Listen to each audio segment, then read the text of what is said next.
Welcome, everyone. Our first question this morning comes from Dave in West Lynn, and he has a problem with his cauliflower that is very disappointing to him. It simply will not form a head.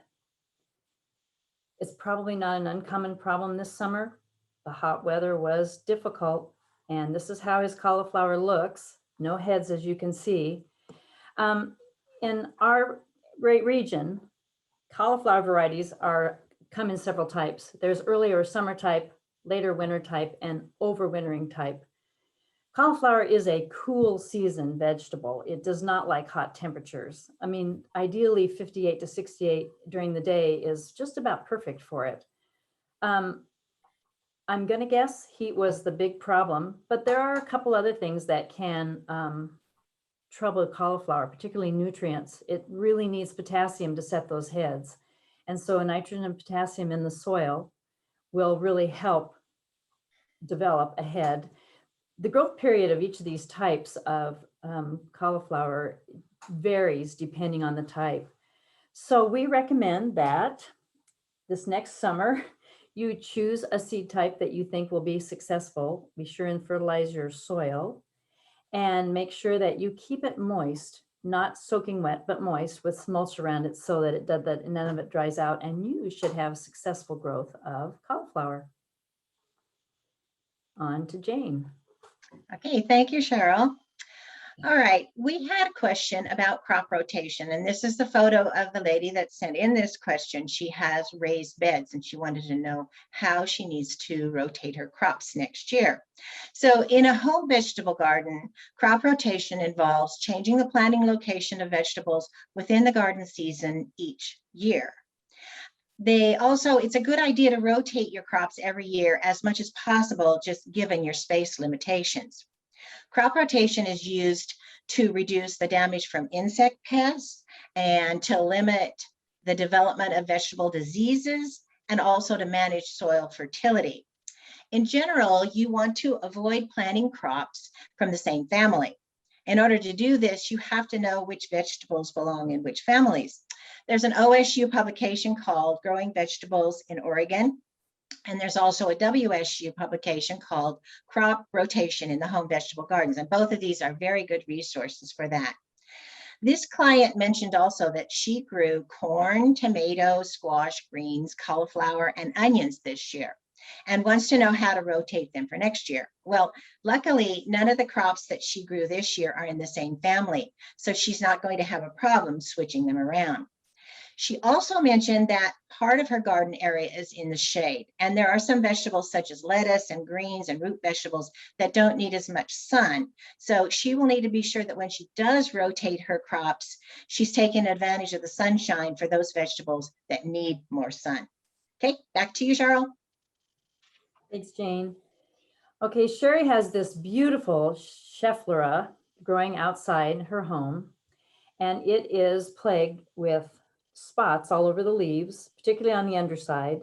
She checked it carefully for insects and saw no signs of insects. So we are suspecting that it's Xanthomonas bacterial leaf spot. It is characterized by tanned yellow, corky, irregular shaped spots, particularly on the underside of the leaves. If the spots get really large, they will turn dark brown. Unfortunately, this is sad for me. There is no effective treatment for this malady. You need to remove and destroy all the infected leaves. And if you decide or feel like the plant is just too plagued with the disease, you need to remove it so it doesn't spread to other plants in your garden. I always hate to give this kind of news. It's a beautiful plant, and I'm sorry to see that happening, but there are two links here that give you more information about that. Okay, and now Sherry from West Lynn also found a mossy rose gall on one of her roses. Now, the mossy rose gall is caused by a small adult cynipid wasp that lays her eggs in the leaf bud of rose bushes in the spring. And when the larvae hatch out, they begin feeding. And when that happens, a chemical reaction causes the mossy looking galls to form. Now, galls form an interesting type of relationship between the insects and the plants. Usually the plant is not harmed a great deal, and the relationships help the wasp to carry on its life functions using the modified plant as food. The adult emerges in the spring, so late summer and winter are the best times to remove the galls. That's what works the best. You would want to cut out the galls when they're still small and green and fresh. That's before the gall wasps have emerged. If the gall is old and it has holes in it and it's really brown and matted, you'll know that that's an old gall and the wasp has already left it.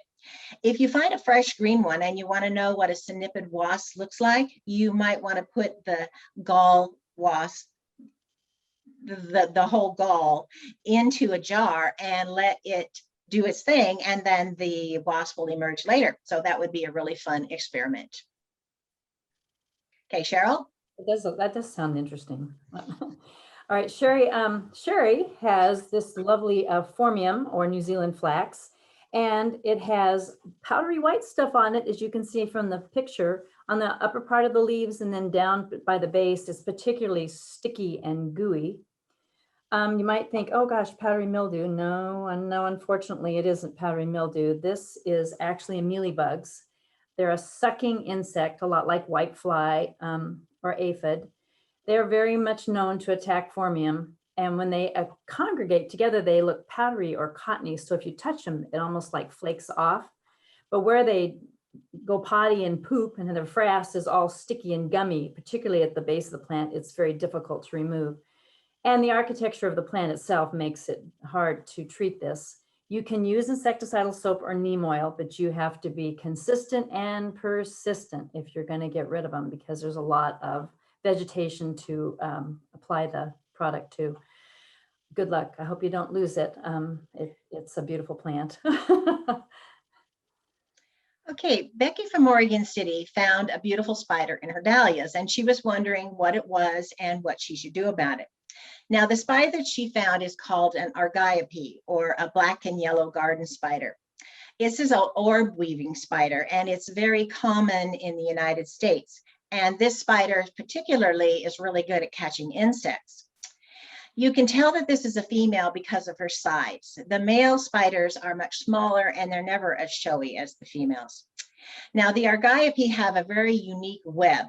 They have this zigzag pattern down the middle, and that is because they have an extra claw on one of their feet, on one of their foots, I guess one of their feet, on a foot. They have an extra claw, which most spiders don't. So if you see a web that has this zigzag pattern down the middle, you'll know that this female is probably somewhere near. Now, when she finds a good spot for her web, she will usually stay in that area. And at night, she will either repair her web if it's got damaged, or she will actually make a whole new web. The females can lay one or more egg sacs, and the egg sacs are usually about an inch in diameter. She will lay it in a close relationship to her resting position, which is at the side of her web. And each egg sac will contain, believe it or not, between 300 and 1,400 eggs. The mother watches over her eggs, but will usually die when we get the first hard frost. The baby spiders inside of the egg sac will hatch around late summer or autumn, but in cold winter areas, the baby spiders will become dormant and they will stay in the egg sac until spring. Now, if you happen to be lucky enough to watch the little spiders emerge from the egg sac, you will see these tiny, tiny little black spiders with a yellow dot on them, and they are so adorable. Okay, Cheryl, the rest is for you. That makes me think of Charlotte's Web. So fun. And that was like an awesome picture of a spider. That was great. Okay, so John went to the doctor's office and in the parking lot saw this tree, which admired the shape, wanted to know, what is this tree? This is a beech. There are many, many varieties of beech. The American beech is native to Oregon. This is probably not an American beech. I've attached this website. There are so many varieties. I'm guessing that when they designed this parking lot, they chose a beech with a very pyramidal shape so that it doesn't spread wide all over the parking lot. They take very well to pruning. As you can see, the fall color is beautiful. And it might be a tree that people might like to buy and put in their yard. It is very attractive and doesn't take up very much space. So that's a win-win. And our last question today is from Leah.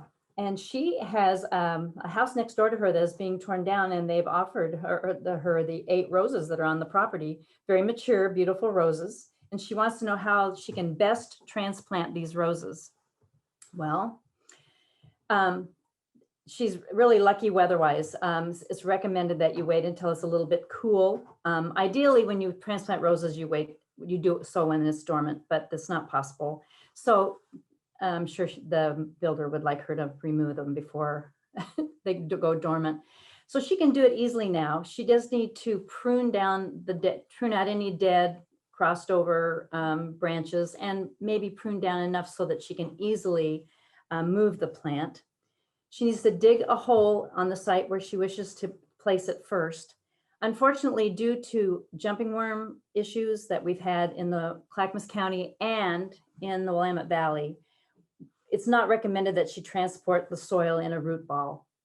So the best thing to do is prepare a hole in which you wish to place the rose, mound up the soil a little bit, make sure that you kind of mound it up so that when you're going to wash all the soil off the roots of the rose bush. So you're going to plant the rose on top of this little mound and drape the roots down as you fill in the hole. Dig up as many roots as you can. A 1-foot radius from the center of the rose to the outside is best. Make sure you have sharp tools. And Leah told us about some really good tools for doing this job.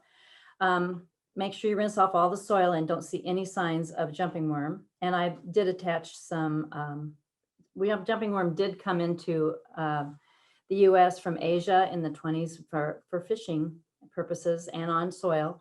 So we don't want it to be traveling around our area. They are very, very destructive to particularly the forest floor. So the links are here for jumping worms. And if you make sure that when you bare rooted the rose, you don't let the soil around or the roots get dried out.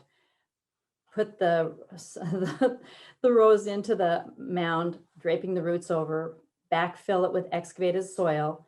And remember, the soil will drop down over time. So water it well, keep it moist, mulch around it. Don't put on any fertilizer because you don't want to stimulate any growth as you're approaching the dormant season.